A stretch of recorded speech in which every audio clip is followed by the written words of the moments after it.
1971 का युद्ध, जब भारत को अमेरिका के कहने पर कई देश चारों तरफ से घेर लिए थे, उस मुसीबत की घड़ी में भारत अकेला युद्ध के लिए खड़ा था। तब रूस अपनी मित्रता निभाते हुए भारत के लिए आधी दुनिया से अकेले लड़ गया और पूरे विश्व में भारत और रसिया की दोस्ती का डंका बजा दिया। तो आइए इस कहानी को थोड़ा और अच्छे से जानते हैं। बांग्लादेश, जो 1971 से पहले पाकिस्तान का एक हिस्सा हुआ करता था, जिसे पूर्वी पाकिस्तान कहा जाता था। पूर्वी पाकिस्तान के लोग बांग्ला भाषा बोलते थे, जबकि पश्चिमी पाकिस्तान को इससे कोई मतलब नहीं था। ईस्ट पाकिस्तान को हमेशा अलग थलग रखा जाता था, उन्हें बराबर का अधिकार नहीं दिया जाता था। इस कारण से ईस्ट पाकिस्तान के लोगों में क्रांति की ज्वाला फूट पड़ी और वे लोग अपना एक अलग देश बनाने के बारे में सोचने लगे। इस बात की खबर जब वेस्ट पाकिस्तान को लगी तो वहाँ की सरकार ने बलपूर्वक इनकी आवाज़ को दबा दिया और इनके ऊपर अत्याचार करना शुरू कर दिया। पाकिस्तान अपने ही लोगों के ऊपर इतना जुर्म कर रहा था जो वहाँ के लोगों के लिए असहनीय था। इस अत्याचार से बचने के लिए वहाँ के लोग अब भारत में शरण लेने के लिए आने लगे। उस समय भारत की प्रधानमंत्री इंदिरा गांधी थी। अब इंदिरा गांधी ने सोचा कि जब तक ईस्ट पाकिस्तान को वेस्ट पाकिस्तान से आज़ादी नहीं मिलेगी, तब तक ये ईस्ट पाकिस्तान के लोग ऐसे ही भारत में आते रहेंगे। और इंदिरा गांधी ने ईस्ट पाकिस्तान को आज़ाद कराने का फैसला ले लिया और नेवी सेना को बंगाल की खाड़ी में उतार दिया और बाकी सैनिकों को युद्ध के लिए आगाह कर दिया। तब तक इधर 3 दिसंबर 1971 को वेस्ट पाकिस्तान ने इंडिया के 11 एयरबेस पर हमला कर दिया। जवाबी कार्रवाई में भारत ने भी युद्ध का ऐलान कर दिया और 4 दिसंबर को भारत के सैनिकों ने भारत में आए पाकिस्तानी टैंकों को मार गिराया और पाकिस्तान को पीछे हटने पर मजबूर कर दिया। अब पाकिस्तान ने अपने सबसे बड़े पनडुब्बी PNS गाजी, जिसे अमेरिका ने पाकिस्तान को दिया था, उसको भारत के सबसे बड़े जहाज विक्रांत को मारने के लिए भेज दिया। PNS गाजी को भारतीय जहाज INS राजपूत ही मार सकता था, जिसका इंजन उस समय खराब था। PNS गाजी INS विक्रांत को मारने के लिए लगातार भारत की तरफ आगे बढ़ रहा था। INS राजपूत विशाखापट्टनम में रिपेयर हो रहा था। तब भारतीय सैनिकों ने INS विक्रांत को छुपा दिया और झूठी अफवाह फैला दी कि INS विक्रांत विशाखापट्टनम में है। यह बात पाकिस्तानी जासूसों ने पाकिस्तान तक पहुंचा दिया और फिर उन्होंने PNS गाजी को विशाखापट्टनम की तरफ मोड़ दिया। और इधर INS राजपूत PNS गाजी का इंतजार कर रहा था और आते ही उसे मारकर समुद्र में डुबो दिया।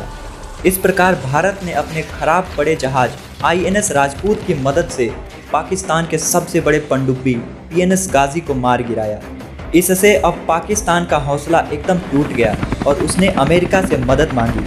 अमेरिका को भी इस बात का दुख था कि भारत ने उसके दिए हुए पनडुब्बी PNS गाजी को मार गिराया और पाकिस्तान अमेरिका से सेंट्रो-सियाड्रो संधि के तहत जुड़ा हुआ था। इसलिए अब अमेरिका और साथ ही अन्य देश जैसे चाइना, ब्रिटेन भारत की ओर युद्ध के लिए चारों तरफ से बढ़ने लगे। अमेरिका अपना USS एंटरप्राइज, जिसे 7वां बेड़ा भी कहा जाता है, 9 दिसंबर को भारत की तरफ रवाना कर दिया।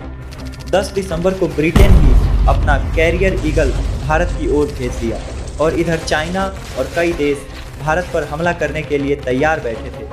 भारत अकेले युद्ध के लिए खड़ा था और INS विक्रांत भारत और अमेरिकी USS एंटरप्राइज के बीच चट्टान की तरह खड़ा था।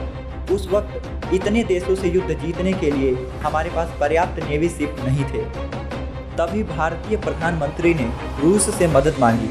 दरअसल भारत और रूस के बीच 9 अगस्त को एक समझौता हुआ था, शांति और भाईचारे के लिए। इसके तहत कोई भी बाहरी देश अगर किसी देश पर हमला करता है तो दूसरा देश उसकी मदद करेगा।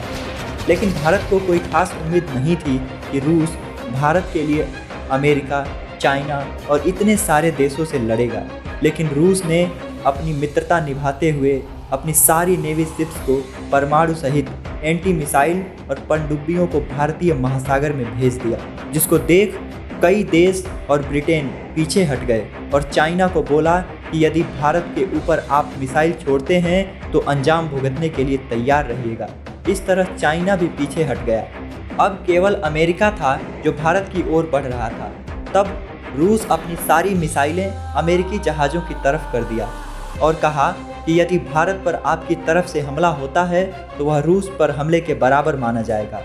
और रूस की इस विशाल ताकत को देखकर अमेरिका भी पीछे मुड़ गया और इस प्रकार रूस भारत के उस विकट परिस्थिति में आधी दुनिया से लड़कर एक अटूट और विश्वसनीय मित्रता का परिचय दिया। और एक रूस ही है जो भारत का सच्चा मित्र है। रूस की मदद से सारे देश पीछे हट गए। अब केवल यह युद्ध भारत और पाकिस्तान के बीच था। भारतीय सैनिक लगातार पाकिस्तान में आगे बढ़ रहे थे और दुश्मन को मार रहे थे। जब पाकिस्तान को लगा कि वह युद्ध नहीं जीत सकता है, तब पाकिस्तानी सेनापति नियाजी ने 16 दिसंबर को भारत के लेफ्टिनेंट निर्मलजीत सिंह अरोड़ा के सामने 93,000 सैनिकों के साथ आत्मसमर्पण कर दिया। यह विश्व युद्ध के बाद सबसे बड़ी आत्मसमर्पण थी। इस प्रकार 13 दिन में ही भारत यह युद्ध जीत लिया और पाकिस्तान को हरा दिया और पूर्वी पाकिस्तान आज़ाद हुआ, जिसका नाम बांग्लादेश है। आज बांग्लादेश विकास के मामले में पाकिस्तान से कहीं आगे है। उम्मीद है वीडियो आपको पसंद आया होगा। अपने भारतीय वीर सैनिकों के लिए एक लाइक जरूर कीजिए। जय हिंद।